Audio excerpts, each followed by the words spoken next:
Hello everyone, my dear friends. It's me again, Igor Pogodin. And today we're going to talk about other people who make us happy and sometimes unhappy. Surely, many times in your life you felt that everything would be fine if only those people around you weren't ruining your life. For everything would be fine and you'd be almost happy if only your mom didn't get on your nerves. Or if your husband would say some warm words of affection to you home, or if he were more open, more caring. And there are always some conditions, there's always something missing in the people around you for you to be happy, right? And some of you might even catch yourselves feeling that there's something missing in yourselves. And that's what brings you to psychotherapy. Many people send their loved ones to psychotherapy in order to fix them a little. And then life will be good for you. Are there any of you who have sent your children to psychotherapy to change something about them, to make them more convenient? Or maybe your relatives, your mother, your husband, wife, or friends, because it's obvious that something is wrong with them. In reality, the whole problem is that it's you who find something about them unacceptable. But what I'm going to tell you today may turn out to be extremely unusual for you. Don't rush to turn off this video, because it just might change your life. So stay until the end, and you'll get answers to many of your questions. As I've been practicing psychotherapy, and I've been doing this for several decades, at some point I noticed an amusing phenomenon. In the course of therapy, if it is undoubtedly progressing successfully, the people around my clients become more friendly and less toxic. And overall, clients find that in general, existence and the world are friendly toward them. If when they first came to psychotherapy, the world around them seemed gloomy and aggressive, and other people were constantly scheming and picking on them, then over time, it's as if the world becomes better. By the way, this is actually one of the most effective ways to change your loved ones. So if you've already chosen this path, though it's a bit absurd of course, but if you just can't let go of the idea of changing your loved ones, then the best way for them to change is to start taking an interest in yourself. Because there's one important thing I want to share with you, and it's this. In reality, there are no other people around you who exist separately from you. Everything you see around you isn't other people, it's you.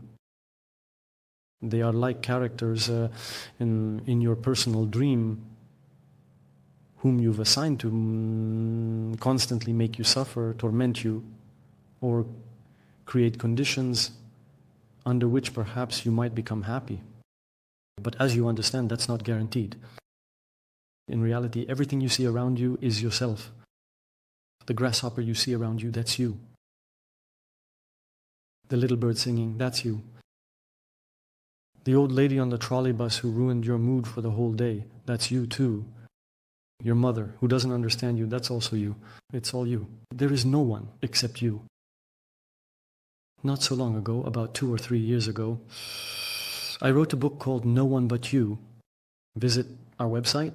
I'll leave a link here in the description of this video, and you can check out and purchase the book. And throughout the entire book, I explain in detail what I mean when I say that no one but you exists. And I'm not joking right now. This isn't philosophy. It's pure pragmatics of psychotherapy. Pragmatics for everyday psychotherapy, for daily life. Because in reality, everything you see around you is just a projection of your own concepts. So in fact, if there's anyone you need to deal with in this life, it's only yourself. The world is fine. And you're fine too. You just don't know it yet. In fact, all the crap you see in the world is a reflection of your personal struggle with yourself, your rejection of what is. And that's why events happen in your life that are sometimes dramatic, sometimes absurd, sometimes inhuman. Don't rush to write comments now, bringing up the most difficult life stories you've encountered, whether in your own life or in the lives of people you know, in order to put yourself or me in someone else's shoes and say, you just don't know what life can be like. In reality, what we encounter in life is a reflection of that very drama that exists. And if we are fighting with ourselves, then all the most ever more dramatic events happen in our lives. It's as if the events in life possess one very important quality, nor a challenge. Any events that happen in your life can be perceived either through the lens of this happened and I need to deal with it, or through the lens of this happened and who is the I that is facing this. In the first case, this situation always leads to a constant ongoing struggle. And in the second case, you gain the perspective to accept the challenge, the kind of challenge that I call existential transcendental. Existential because it concerns your life, your existence. It is the deepest kind of challenge possible. And transcendental because it will force you to go beyond your illusions about yourself, to go beyond your conceptual notions to which you cling with a death grip and simply cannot let go. So when certain events happen in life, surely the first thing that arises in you is the desire to deal with them. Surely if you go to Google and start typing something about depression, crises, panic attacks, and so on, everywhere you will see at the peak of search queries and in the query statistics accompanying verbs like to cope, to overcome, to get rid of, and so on. This is the first thing a person does. A person is a narrow-minded being, and that's why sometimes they do this their whole life. And when they start trying to cope with it, it's amazing that life just keeps being the same. Their life always turns out to be a battle. A person's life always ends up being a struggle. There will always be someone to fight against. Even if you want to change something in yourself, you will always be changing something in yourself. You will always be changing something in your loved ones. You will always be suffering and hating. There will always be conditions in your love, both for others and for yourself. There will always be room for toxic processes like guilt, shame, and so on. Now imagine that the events in your life do not happen by chance, but very wisely. And this wise person who arranged all these events is you yourself. You just don't know it. So you delegated this to me and said, Igor, come to the YouTube channel, or to the therapy group, or just into my life and talk about this. But in reality, it's you speaking to yourself. This wise person, you, creates the entire chain of events. Everywhere, sure, everywhere there are challenges. Even in simple everyday things like when you're, I don't know, walking through the forest and watching the birds, there's just less of a challenge there. And since humans are limited beings, it's very hard to accept even this small challenge, because even in that process, a revolution can take place. You come up with some worthy activities for yourself. Dramatic episodes at work, in the family, affairs, divorces, everything, including violence, wars, and living on the edge of depression or suicide. In this way, you raise the stakes so that you finally stop and say, God, why me? That happens so often, doesn't it? Surely you know people who turned to God, who started going to church when the cock has picked, right? People usually don't come before that. Well, either their upbringing was arranged that way and their parents instilled it in them, or a tragedy happened in their life and then they come to church. Or a tragedy happened and then they drop everything and go off to the Himalayas, to Tibet, to India. When something happened to my health, by my standards at the time, it was dramatic, almost catastrophic, something that drove me to panic and deep depression. The first thing I thought of was to drop everything and go to a monastery in Japan. I even got in touch with the monastery and was planning to go there. The only thing that stopped me was that I had 2 children and the academy, even though my wife was willing to let me go because I was in a really bad state, a very bad state. It's interesting that people, and I was no exception at that moment, look for answers outside themselves. Like if I go to Tibet, or in this case to the Japanese monastery, Nakaya-san, something is bound to happen there. We look for things outside ourselves. Well, humans are such narrow-minded creatures.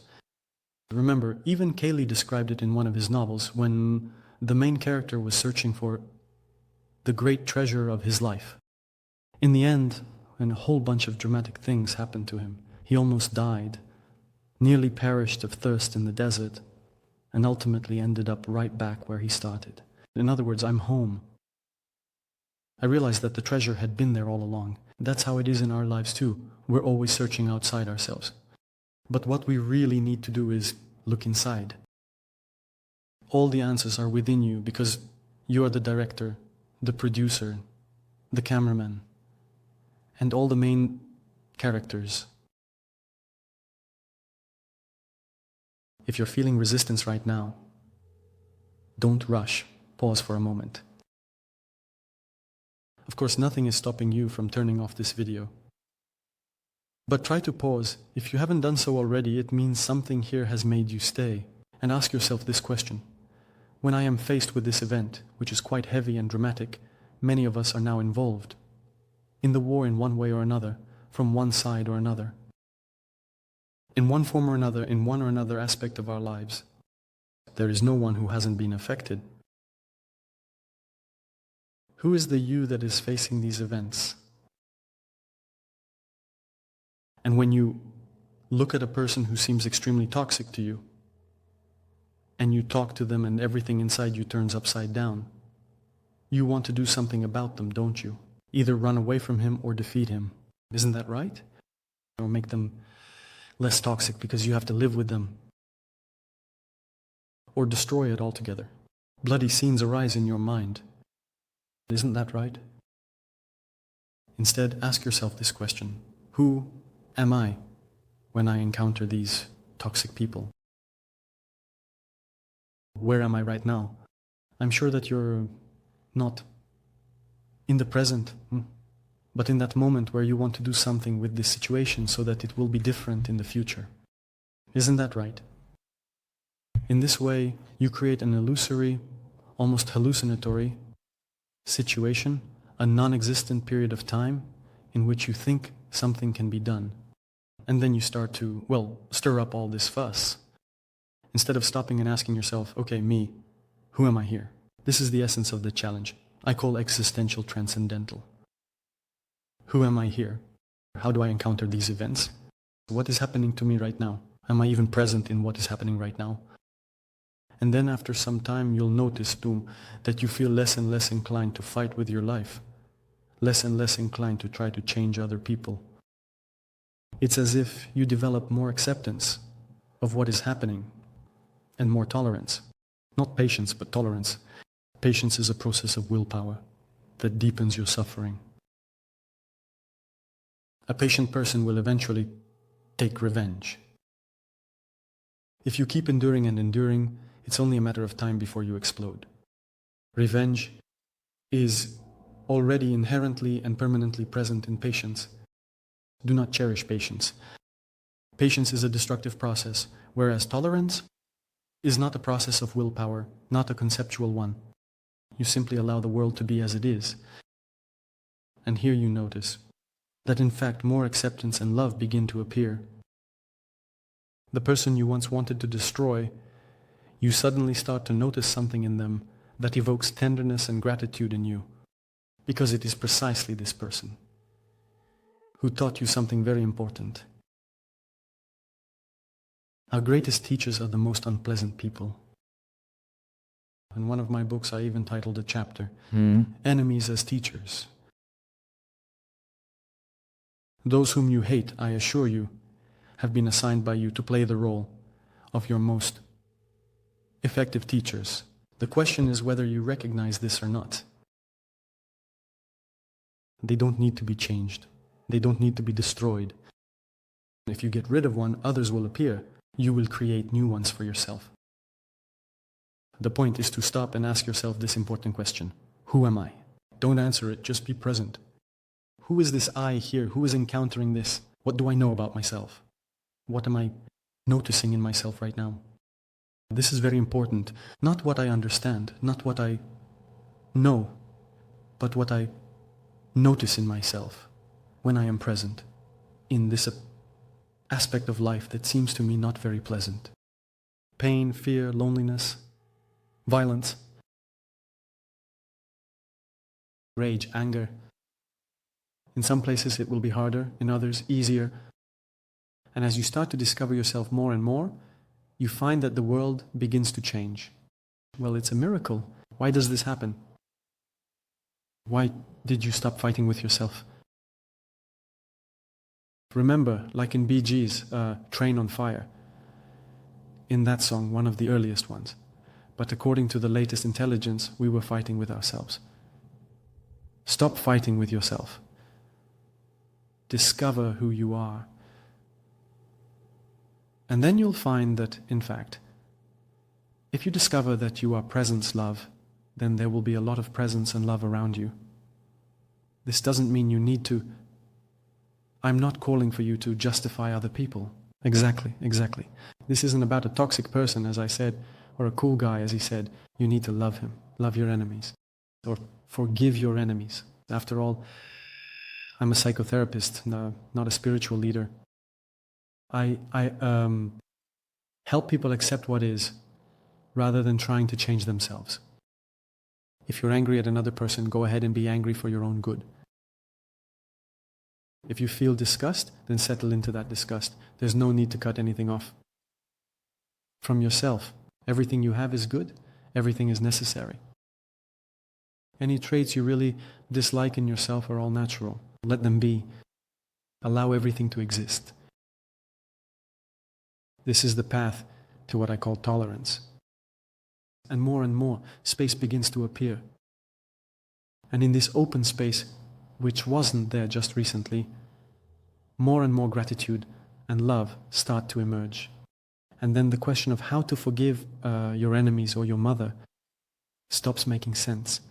Forgiveness is not a skill. Forgiveness is you. It is your nature. In fact, the whole paradox is that when you reach the place of the ability to forgive, at that very moment you realize there is no one to forgive. You can simply end the war with yourself. That's the point. So you cannot learn forgiveness. You cannot do it by force of will. You can discover yourself as forgiveness, but paradoxically, once again, you will find that there is no one here to forgive.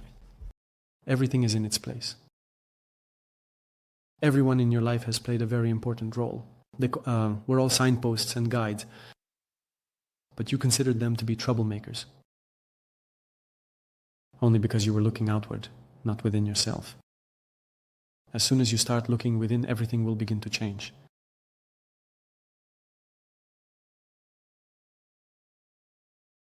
Who am I?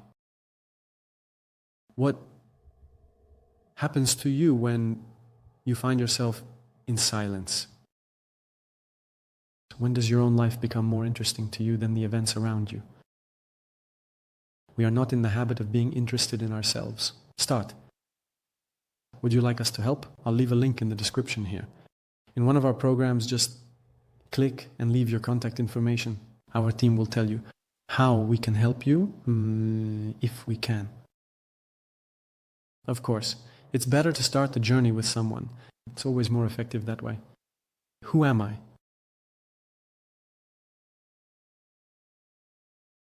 On this path, confusion and uncertainty will arise. Wonderful.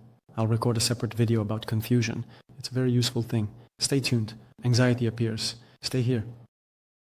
Tired, bored? Great. Be present there too. Is it very painful and scary now? Be present. Don't fight it.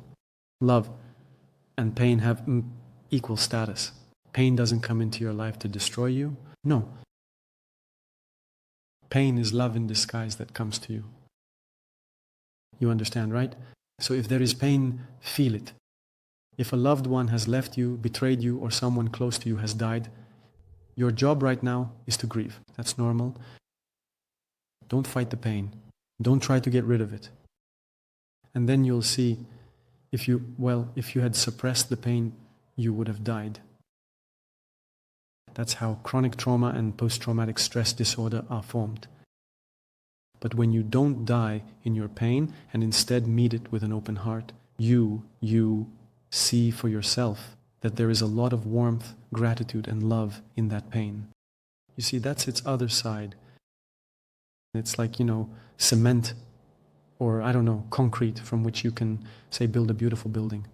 Or you could, build some kind of place from it where cannons will fire, for example. Or a place to hide behind, or a prison. But it's all the same material. You see what I mean, right? From love, you can build both happiness and unhappiness. And the only difference is whether you find your own life interesting.